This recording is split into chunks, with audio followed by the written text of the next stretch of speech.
and how much we need to come together. So I'm going to read. Janet wrote. I'm going to freestyle in a minute for like 2 minutes, not very long, but I just love, Janet, what you wrote, which is I did join Crimson Goes Blue because it is a home for my activism, a powerful community of people from Harvard with shared values and a place where we are doing strategic work to influence the elections through our giving and activism, and it's a source of hope.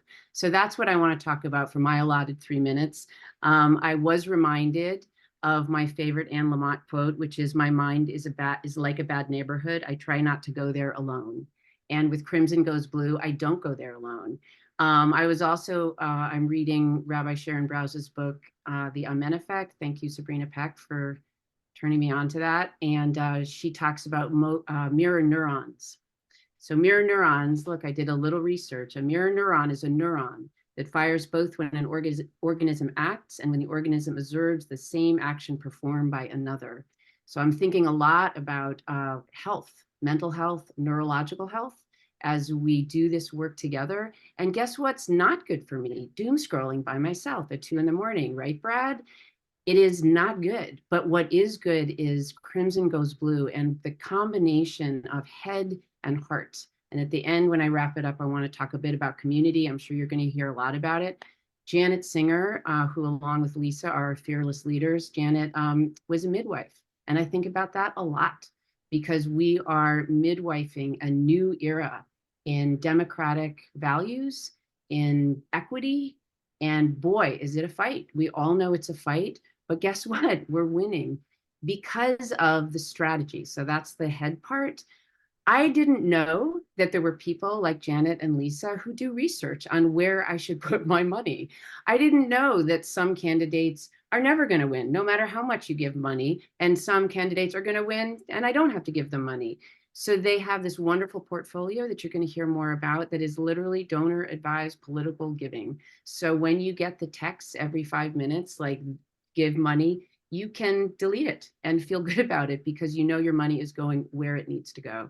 So the combination of strategy and heart and this culture of kindness, it's home. It has become my home base. So we're going to hear lots more about it. And we have an amazing program coming up, and we have some beautiful music by a singer named Perrin who will join us. Janet is going to talk about strategy. And we are so glad you're here and you're joining our ranks. And it's fun. It is fun and joyful. And because guess what?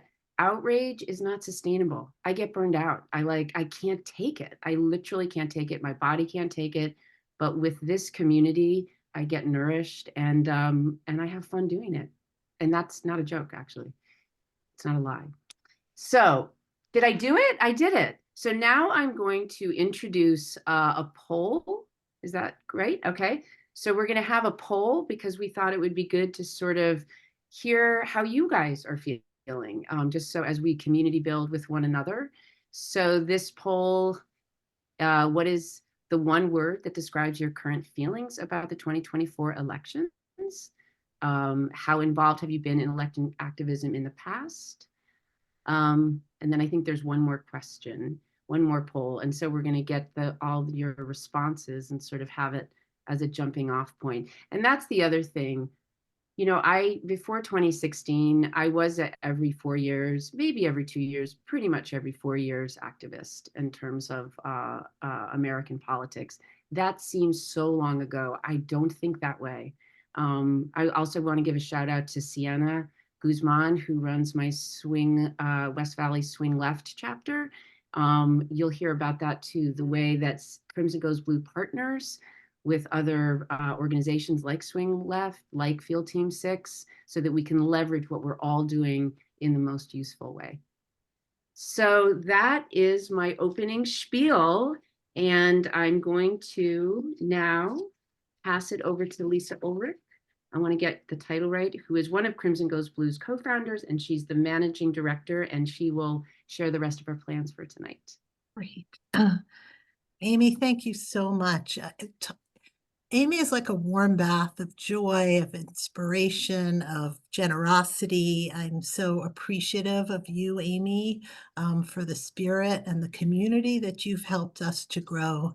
And also, it's funny when you're talking on the screen, you can only see a little part of the community, but I do want to say how excited I was. I literally went to the list of people who are coming every hour or so. I was like, who's that? That's an exciting new name.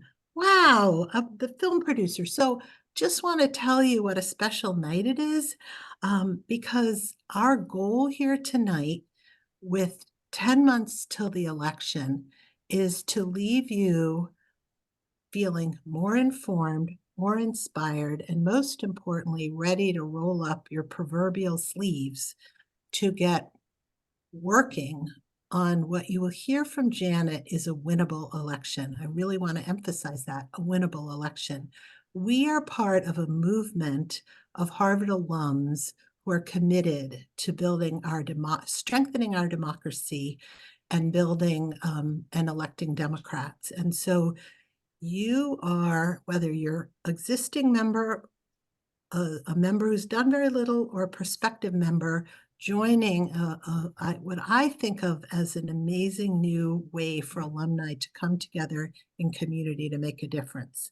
But let's take 1 minute before I go over the actual plan for the evening to take a look at the results for this poll. So let's see how you're all feeling. Can we see the results here, John? It's not giving us the one-word answers. We're going to have to pull those down later and maybe share them afterwards. I'll leave that as a, sorry, John. But we do have answers to the other two questions. All right. Do we want to quickly show that? Because it's really fun to know kind of the breadth of people in the room. You can put your one-word answer in the chat. I love that we are. Yeah. So real quick, the how involved have you been in the election activism in the past? We have 65% somewhat and 35% a lot. Nobody said not at all. And nobody said I put my life on hold to elect Democrats in the past. And then the third question, we had a little bit of a glitch because the question somehow got lost, but some people managed to answer it anyway. We had 7% say kind of, 40% say yes with Crimson Goes Blue, and 80% said yes with other organizations or initiatives. And the question I think was just where have you been involved, or have you been involved, and if so, where? Great. So it sounds like it's really great because it sounds like we've got a lot of expertise in the room. I would ask that we just take 1 minute to check out the chat to see kind of the feelings that are guiding this evening. And then with that, with whatever we're feeling, we'll move into what are we going to do about it. So let's take a look. Less stressed. Cool. Nail biting. Great. Huh. It looks like there's a range of feelings here, ranging from under the bed to pretty optimistic. And I think we'll have done a good job tonight if you leave feeling more optimistic, but also more committed. So without further ado, I'd like to share where we're going, our plans. John, if you could put up slide 4, that would be great. Next slide.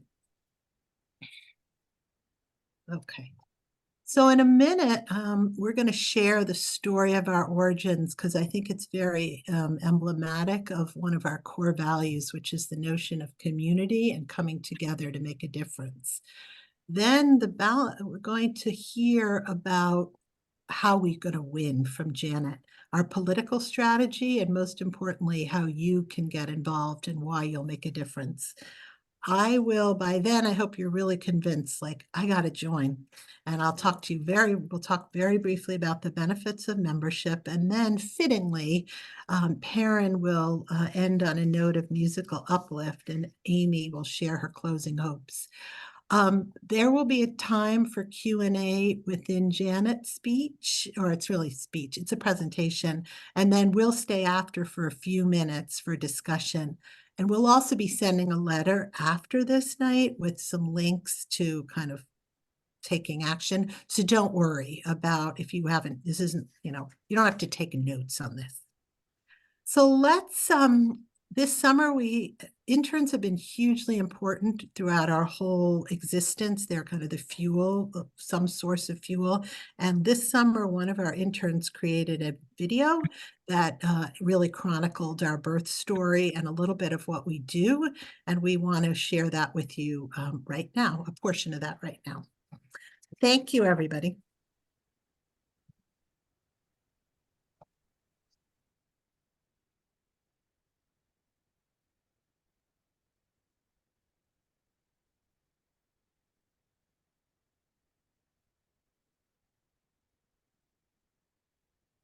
I'm sorry, just a second here. My name is Andre Ferreira, and I'm an intern with Crimson Goes Blue and a recent graduate of Harvard College. With the 2024 election approaching, you've become a member at a critical time. As Representative Jamie Raskin told us at a Crimson Goes Blue event, we are in an all-hands-on-deck moment for our country.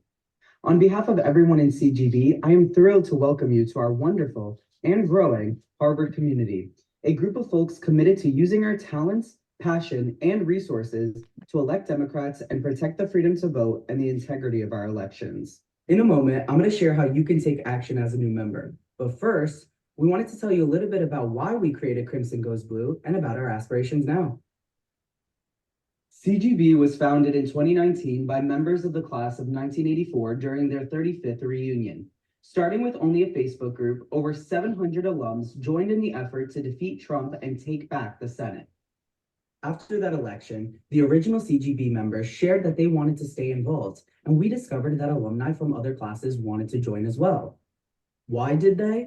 Because our community saw the rising threats to our democracy, and they told us that being part of Crimson Goes Blue led them to do more, give more, and get others involved in ways they wouldn't have without being part of CGB.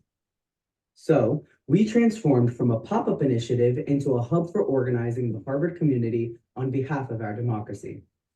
Since then, and we're growing daily.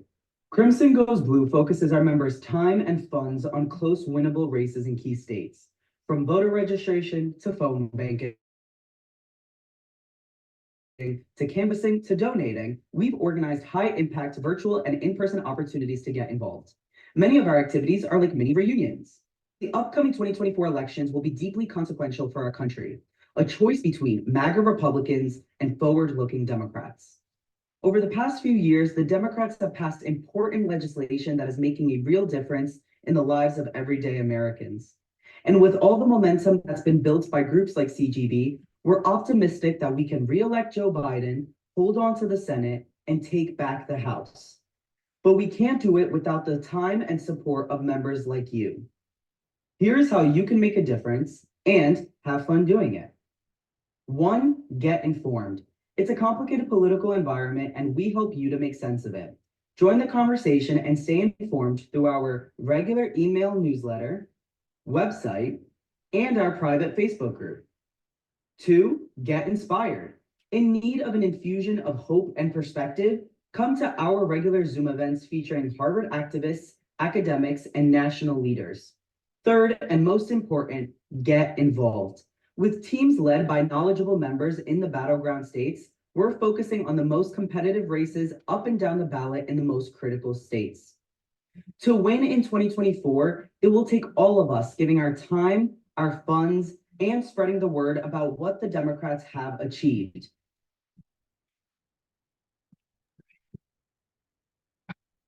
Thanks, John, for showing the video. And I'm going to take it away now. I'm Janet Singer. I'm the political director of Crimson Goes Blue. And what that means is I'm the one who reads everything I can possibly get my hands on and listens to every podcast out there. And I figure out the political strategies so that we are working in the places where we can really make a difference, and that the work we're doing is the kind of work that really gets people elected. So, John, can you pop up my slides, please? I'm going to talk about what our political strategy is for 2024, and we'll have time for questions as well. So we want to maximize the impact of the Harvard community, all our talents, passion, and resources to re-elect Joe Biden, hold the Senate, win back the House, gain control of some state legislatures, and really important, protect the integrity of our elections. Next slide.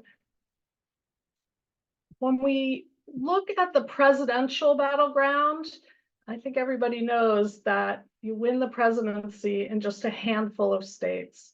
When you look at this map here, everything that's kind of beige are the electoral votes that are up for grabs. These are the toss-up states where we don't know which way they're going to go. They could go to us or to them. And that's where we need to fight the hardest. So on the left, you see kind of the 6 presidential toss-up states, and we might want to do some work in North Carolina because that's probably the next one to flip. And we're focusing hard on these states, but especially Pennsylvania, because if we win Pennsylvania, we only need to win one other of the toss-up states to win. And I'm going to talk at the end about why I'm really optimistic about this election. But one thing to notice is that the 6 states that are toss-ups, Biden won all of them last time. And guess what? He's going to be running against the same guy. Next slide, please. So the Senate, there's 7 competitive races in the Senate, and we're targeting 6 of them. The 7th is Montana, but we don't really have any members who live in Montana, or not enough to do that state. But these are our candidates in Arizona, Michigan, Nevada, Ohio, Pennsylvania, and Wisconsin. And you may note that all these competitive Senate races are currently held by Democrats. So we need to hold every single one of these in order to keep or to get a 50-50 balance this time. Right now we have a 51-49 majority, the slimmest of majorities, but with Joe Manchin leaving the Senate in West Virginia, we're going to lose that one this time. So these 6 are really, we got to win them if we're going to hold on to the Senate. And the Senate is definitely the most challenging of the bodies that we're trying to hang on to. Next slide. The House is a different story. I think we have a really good chance of winning back the House. We have, 435 elections in the House, but really there's 24 that are very competitive, that are the toss-up House seats. And then there's maybe another 20 or so that are competitive, but lean one way or the other. The good news is we've got 18 Republicans who are holding seats in districts that Biden won, so they are very vulnerable.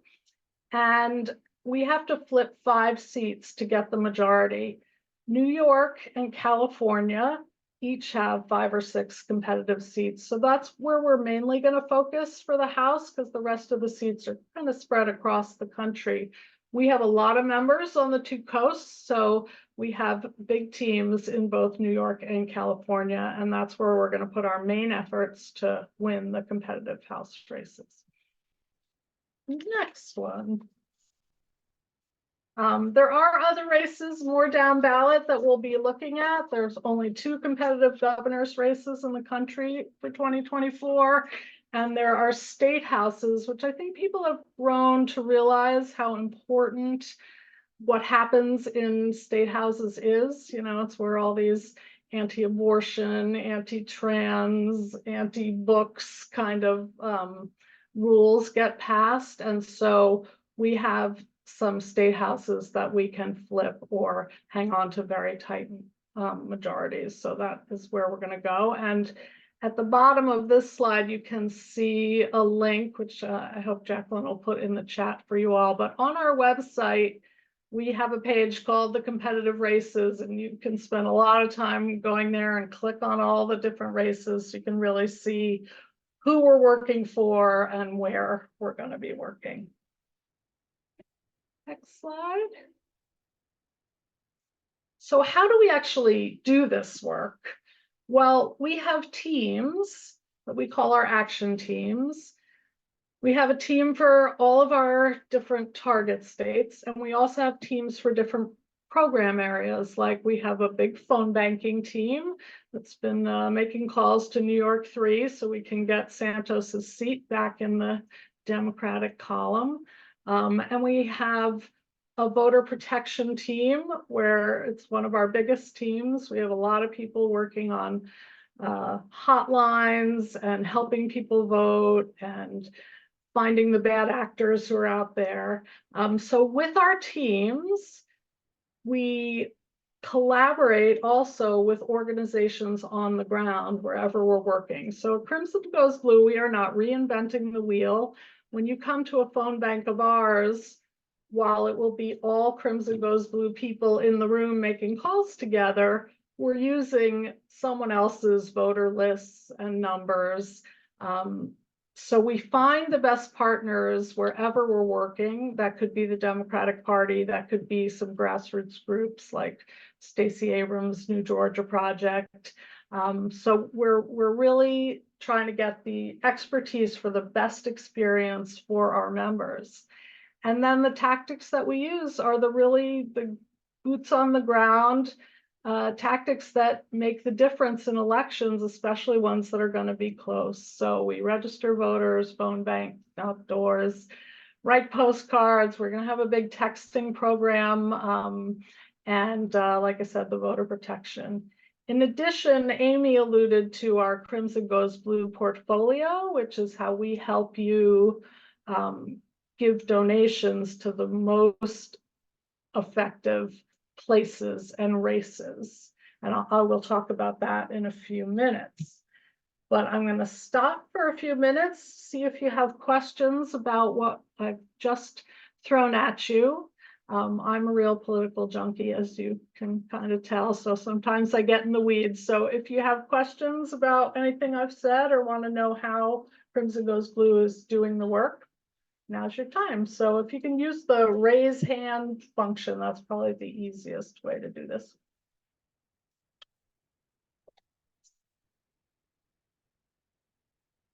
I know there's no way that we have 40 Harvard people in a room and nobody has something to say.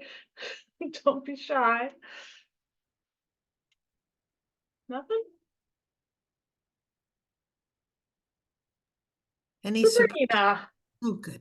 Sabrina, you can unmute yourself.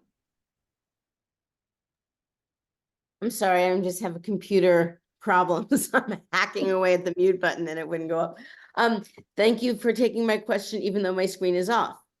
I guess my question relates to just, are we concerned in certain particular state houses with, you know, election integrity? Or, I mean, is that at all on our radar? Or are we just simply, you know, trusting that, you know, the people who cast the most votes will win?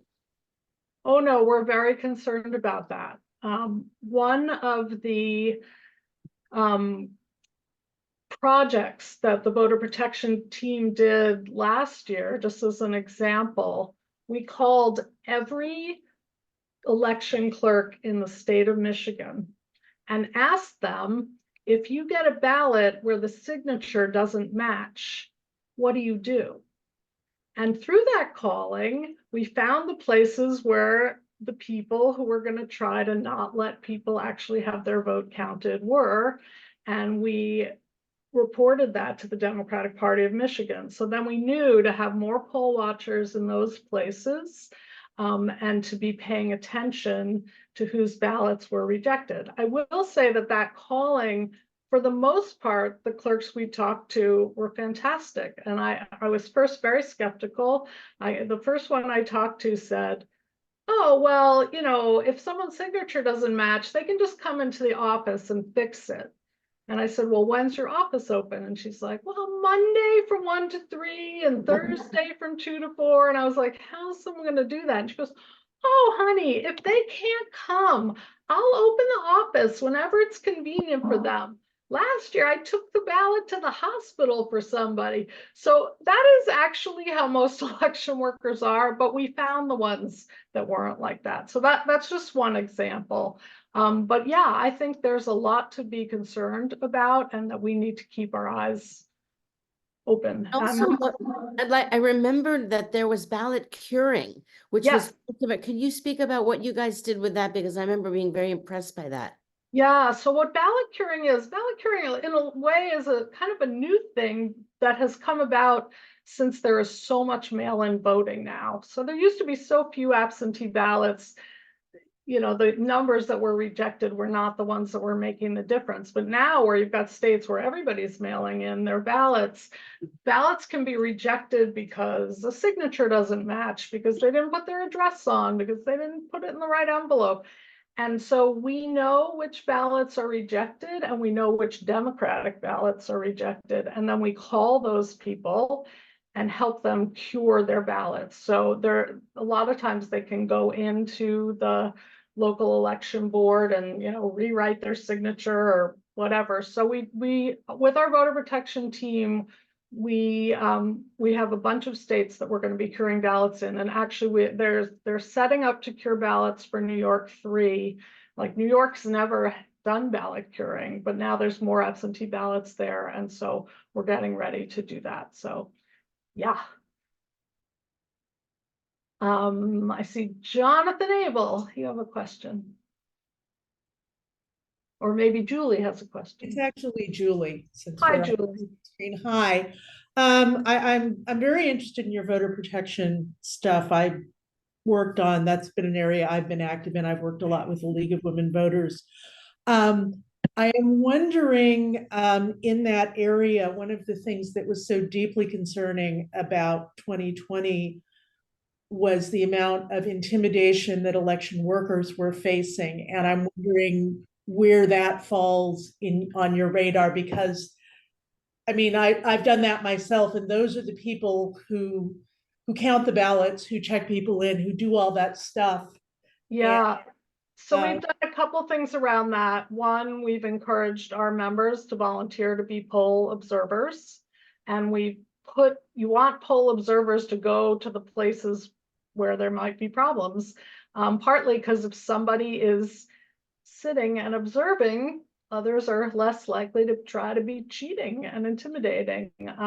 So we do that. We also had a phone bank to recruit poll workers. Like we did that in Wisconsin. We don't have so many people, members who live in Wisconsin. So we help the Democrats there recruit poll workers. thank you. Yeah, you're welcome. Anybody else have a question before we? Lisa, you're muted. I don't know if you're trying to say something to me. Yeah. So do you want to ask your question, Michael Levine? Sure. About Hey, the guys. portfolio, which I Hi, think Michael. a Hi, little more Janet. of a Nice to look see you. through. There's probably a reason why you haven't mentioned this yet, so I apologize if I've asked too early, but how much money are we trying to raise for the, Oh, for you're all the races, and how do we decide how and when to allocate the funds? Well, you're teeing me up for the next part of my talk, so thank you for that. And we can pull up the next slide. The answer to that, though, is $2 million. And it is a very ambitious goal. We know that.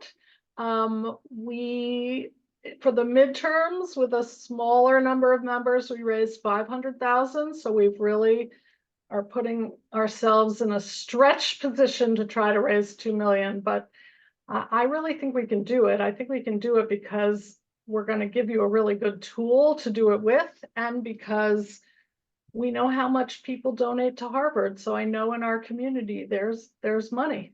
So we have a thing we call the Crimson Goes Blue portfolio.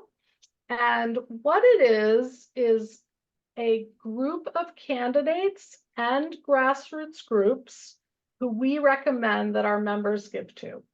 And the way we determine what goes in our portfolio is we partner with Swing Left, who does a lot of the data crunching for us. We look at a number of things. One, the most competitive races. So all those toss-up congressional races, for instance, would be in our pool to consider. Then we look at how much money has a particular candidate already raised, and how does that compare to their Republican opponent. So that determines which candidates we put in to start. Then we look at some grassroots groups that have a track record for voter registration and voter mobilization in the critical battleground states, and we put a handful of those in the portfolio. Every quarter at least, we change the portfolio, and we change it based on the fundraising numbers that come in, so that, you know, we know, like, if we pick somebody early and then, wow, they really raised a ton, we'll take them out and we'll put someone else in. You know, we can't give to every single race, but we're really looking at the competitive ones that need the money. And then we're looking also even farther down ballot than Congress, like we'll look at those state legislative races. We only support Democrats in competitive races, and we don't support anybody in primaries because we don't want to give money for Democrats competing against Democrats. So like right now, we're giving mostly to incumbents because the primaries haven't happened, so we don't know a lot of the candidates yet. But when we do know the candidates, either because they've won the primary or because there's nobody running against them, we'll put them in the portfolio. And when you go to the portfolio, one thing that people love about it is we have a ton of information explaining the rationale for why we've chosen what we've chosen. But if you don't really want to get in the weeds about it and you just want an easy thing to do, with one button you can click and say, you know, here's my $100, here's my $1,000, here's my whatever. It will automatically divide up the money in an allocation that we've decided is the right emphasis. And then you hit send. And I'll tell you one other great thing about the portfolio is when you hit send, if you wait about 10 seconds, a pop-up comes up and it says, would you like to share your information with the campaign you just donated to? And you can say no. And then you don't get on the big spam lists, you know, where Joe Biden's calling you every 5 minutes to give him another $1. And I'll say one more thing, which is we're not, like, so far, we're not giving to Joe Biden because he has raised more money than any Democratic presidential candidate in the history of presidential candidates at this time in the cycle. So we're really watching where your money is going to make a difference. Does that answer your question, Michael? I hope. Definitely. It's very smart and very strategic. Thank you. You're welcome. And right now we've got the class of 79 is working on $100,000 challenge match, and they're almost there with raising that. So we're going to have our new quarters portfolio hopefully out in the first week in February. All right. And Janet, will there be a way of kind of following in real time how we're doing against our goals, sort of like the United Way temperature gauge? We can definitely do that. I think right now, to be frank, well, now that this 100,000 from class of 79 is in, we'll do it. But we don't want to discourage people when you have a $2 million goal that we've just started, and right now, you know, we're not there yet. So, but as we get a good chunk, yeah, we can definitely put up a thermometer that will automatically go up. Yeah. Next slide, John. So the other thing, besides giving your time and your money, we know that the Harvard community has more power than the average community, and that people have big networks and people listen to what we say. So we also really try to give you the right things to say that are going to make us win. So what I mean by that is that how we speak, what we say, and who we reach really matters. And in 5 minutes, I can't explain to you, all the great things about how to talk about the election, but I can give you a few examples. So we want to talk to people, listen to what they care about, and talk about what values we share. And then we want to talk about who's preventing those values from happening. So we have to always identify who's the villain, whether that's the MAGA Republicans or the MAGA Supreme Court justices or the greedy corporations. And then we need to give the vision of what we're bringing to the table. What we know is that Biden has done an amazing job working with the Congress he has to pass some really major legislation, and nobody knows about it. So we need to go out and talk about what the Democrats have done and what they've achieved, because it's been shown that when we do that, people's ideas change, right? When you talk about how many jobs he's created, how, we've passed climate legislation for the first time ever, that moves people. And we need to talk about the issues that are best for us: abortion, protecting the Constitution. Like, those are winners, and we know they're winners for us. But we also have to be mindful of what we don't want to talk about. I really tell people, if I hear you say, but he's so old, one more time, that is going to lose us an election. We need to talk about Joe Biden, our really good president, who's really brought about an economic recovery. The economy is starting to turn. People are getting more optimistic about the economy. Those are the kind of things that we need to bring home for people. One more slide for me, John. Oh, and I think I'm even going to be on time. We at Crimson Goes Blue, we try really hard to bring the hope, not Pollyanna hope, but hope that's based on the data we're really seeing. And we also want to bring a sense of urgency.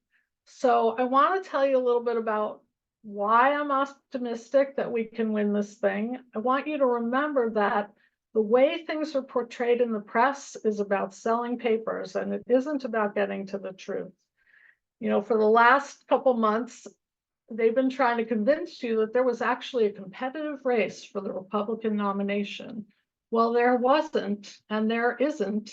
And, Nikki Haley surging, but still losing by 30 points. That is not a race. So we need to tell the truth about what's going on and not get distracted by all the misinformation out there. So here are the things that make me optimistic. Democrats have been winning election after election after election. From the red wave that wasn't, where we won the Senate, where we could have won the House, but everybody told us it was impossible, so we didn't work in California and New York to hold on to the House. The special elections that have happened in 2023, not only did we win in Republican areas where we never should have, but even the ones that we lost, the Democrats outperformed on average 7 points from Biden's winning numbers. So the real story is the anti-MAGA forces are the biggest organized political movement that we've seen in ages, and it's working. And it's working because of groups like Crimson Goes Blue and like all the other pro-democracy groups that have risen up since 2016 and again in more force since January 6th. And we need to sell what we have delivered.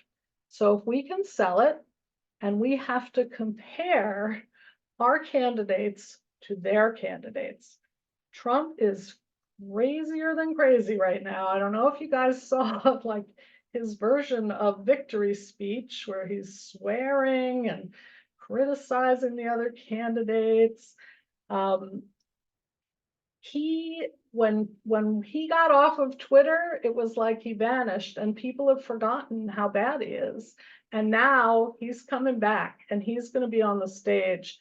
And the ads that the Biden administration has already put out, there have been 2 just in the last week. On Roe v. Wade's anniversary, there was an ad with Biden talking about how committed he is to women, and then a testimonial from an obstetrician who had a wanted pregnancy with fetal anomalies incompatible with life that she couldn't terminate in her state.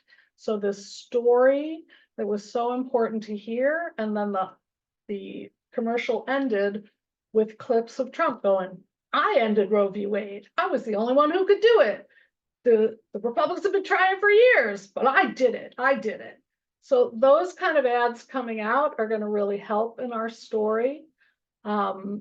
And they also put out an ad of Trump being confused about who's Nikki Haley and who's Nancy Pelosi and who's really in charge, and did he run against Obama or he ran against someone else. So I am really optimistic that we can win this thing. We have the better candidates and we need to do the work, and we know where the work needs to be done.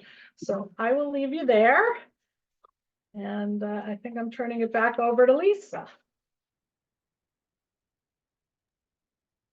Thank you, Janet. Excuse me.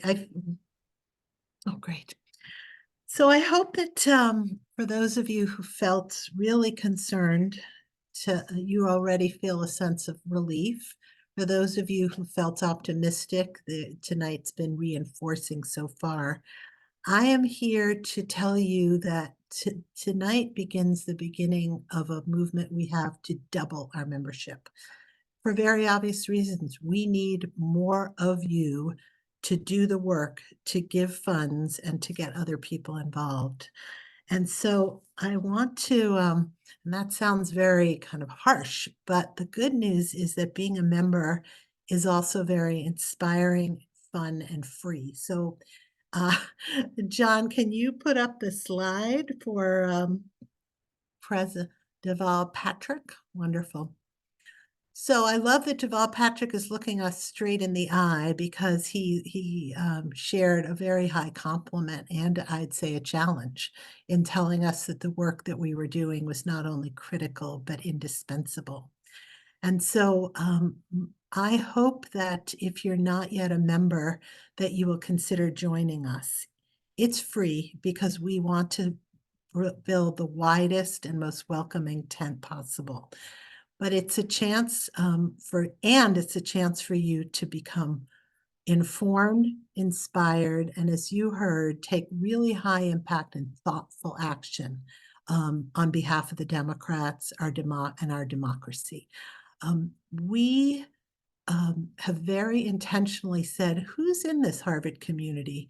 We know that some of you are absolutely completely excited to go door knocking. Others might be like, please, I don't want to talk to anybody, but I'm incredibly happy to write a postcard or work on some research. So introverts welcome, extroverts welcome, and we're committed to keeping you really informed. As you heard from Andre, we have newsletters, we do periodic events that are meant to help to really center and launch us into kind of each phase of the election. And most importantly, like at a time that I think people are really seeking more community, we are committed to providing hope, friendship, and fun. So you can join Crimson Goes Blue, crimsongoesblue.org/join. We will send you the link. We'll put it in the chat. I feel like I'm running like a buy a knife now and you'll get 3 free napkins. That is not, but think about it really as an opportunity to look back and say, I did something that has an incredible impact on my future and the future of young people, which is a perfect segue for me to introduce our next and final guest. So hope and artistry is one of the kind of core elements of our culture. And in every time we have a big event, we've had the wonderful good fortune to bring Harvard-based artists into our midst. Amy is one of them. We've had John Lithgow, sorry, I should be reading my script. Amanda Gorman. People have been enormously generous in sharing their gifts. And tonight, I am really honored to introduce you to our special musical guest, Perrin Price. And I'm going to actually read her biography, which is so dense with amazingness that it can only be represented through a read. So Perrin graduated from Harvard last year, and she majored in applied math with a secondary in music.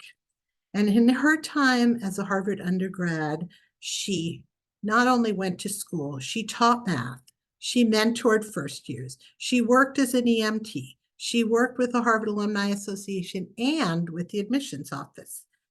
And in addition to being an amazing academic, she's also a singer, and she's released a debut album in 2020, and she wrote and is currently working on some new music.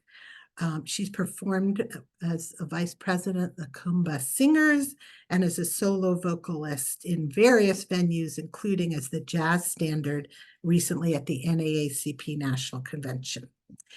So she, as a recent grad, is very excited to continue her journey at Harvard as part of the staff of Pforzheimer House, which, for those of you who were there in the early dark ages like I, was North House, and as an undergraduate admissions officer at Harvard. And I will tell you that she told me she is reading 1,000 applications right now.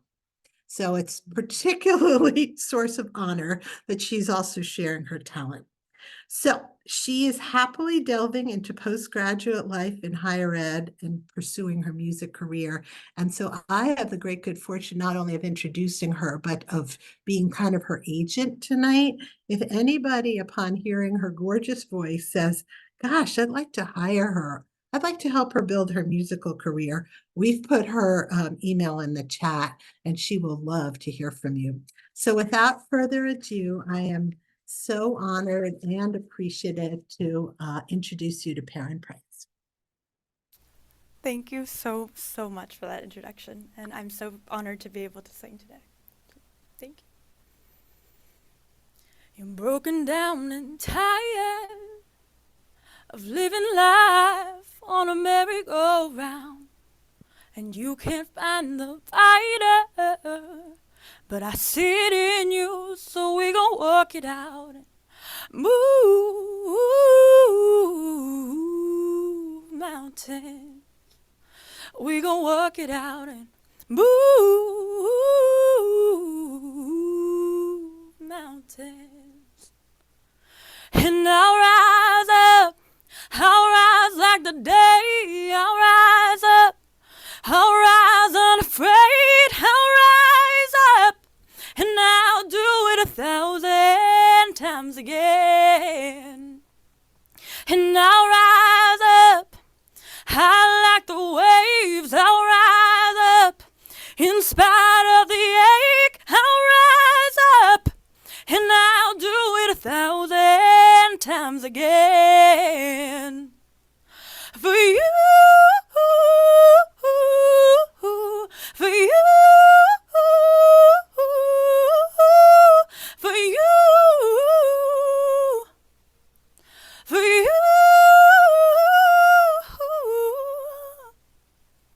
When the silence isn't quiet and it feels like it's getting hard to breathe, and I know you feel like dying, I promise you we'll bring the world to its feet and move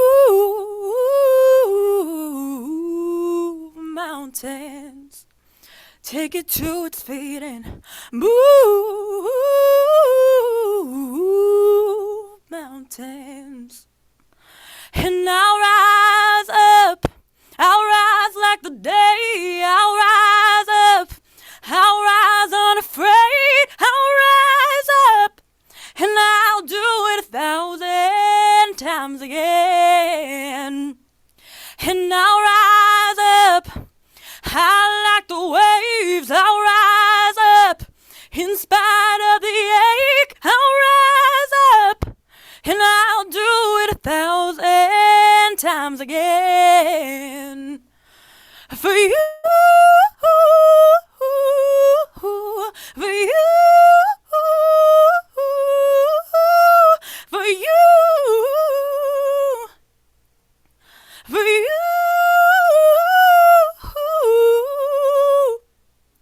All we need is hope, and for that we have each other, and for that we have each other. We will rise, we will rise, we will rise, oh, we'll rise. And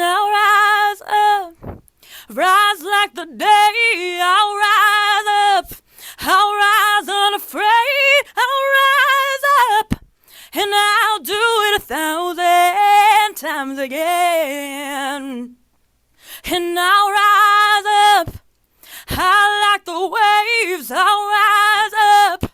In spite of the ache, I'll rise up. And I'll do it 1,000 times again. For you, for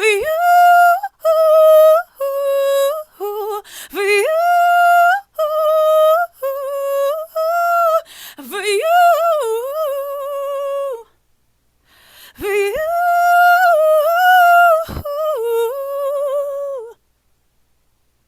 Thank you so much.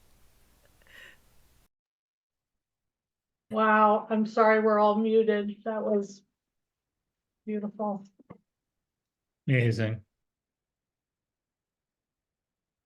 Amy? Oh my God, I'm a wreck. Thank you, Perrin. You know, I had this, I'm going to close it up, but I thought of this story earlier today of being at a march after Dobbs. And, you know, you've probably seen the sign. There was somebody older than me that said, you know, I can't believe I'm marching for this again, right? And I was like, yeah. And then I literally was like, I didn't march for it the first time. I literally didn't march for it. Somebody else did. Why wouldn't it be my turn? You know, I feel like that was the beginning of this whole different way of thinking of like, there's people that made my life so much better. And I get to do that. And yeah, and just to conclude, I think you know, this word community that gets bandied about a lot, you know, but this scourge really in our country, in our world of disconnection and loneliness. Hillary Clinton writes about that. It's a real thing. And sometimes when people talk about community, it's like, I mean, I do have a community, but sometimes like, is your community good? Like, what's your community? You know, it sort of gets bandied about a bit. So I'm here to say, and to everybody here, like, this is your community. Like, Janet and Lisa are not wrong. And the kindness, I mean, that's the other thing that's so hard right now when I go on, and my husband Brad can attest to it, the cruelty that gets bandied about right now. I can't handle it. And from the get-go, when I started talking to Janet and Lisa and Leisha and Sabrina, my dear friend, the kindness and respect, like we really are repairing the world in right here, right now, and we will expand. And it's true. So welcome to your community, everybody that hasn't been in this community before. This is your one stop for it all. So we will be on, somebody represent Perrin, because she's amazing. Like, I don't know, agents, you know, people, right? If you have any more questions, we'll stick around for a few more minutes and just to be in community together. This is the housekeeping. We'll send a follow-up letter tomorrow with everything that's been discussed and outlined. And if you want others to know about Crimson Goes Blue, please spread the word. This is, you know, I have another group that I work with, not Swing Left, another group. We all have different groups. And that particular woman is all about like, the house is on fire. And that's her way of contributing, but it's not what I need right now. The house is kind of on fire, but we can, I heard this great thing, be the thermometer, or be the thermostat, not the thermometer. The thermometer only reads the room of what's going on. And as Janet, what we know as messengers, as content creators, if it bleeds, it leads, right? And that's true of a movie, and it's true of the news. And I get sucked in, not every single time, but like always be cognizant of what is your business model. And if it's to get clicks, then you're going to have me jacked up. So, you know, we are becoming wiser, and we get to be together and do the good work. Okay, is that it? I think that's it. Thanks, Amy. Everybody. Thank you. Thanks everyone for coming.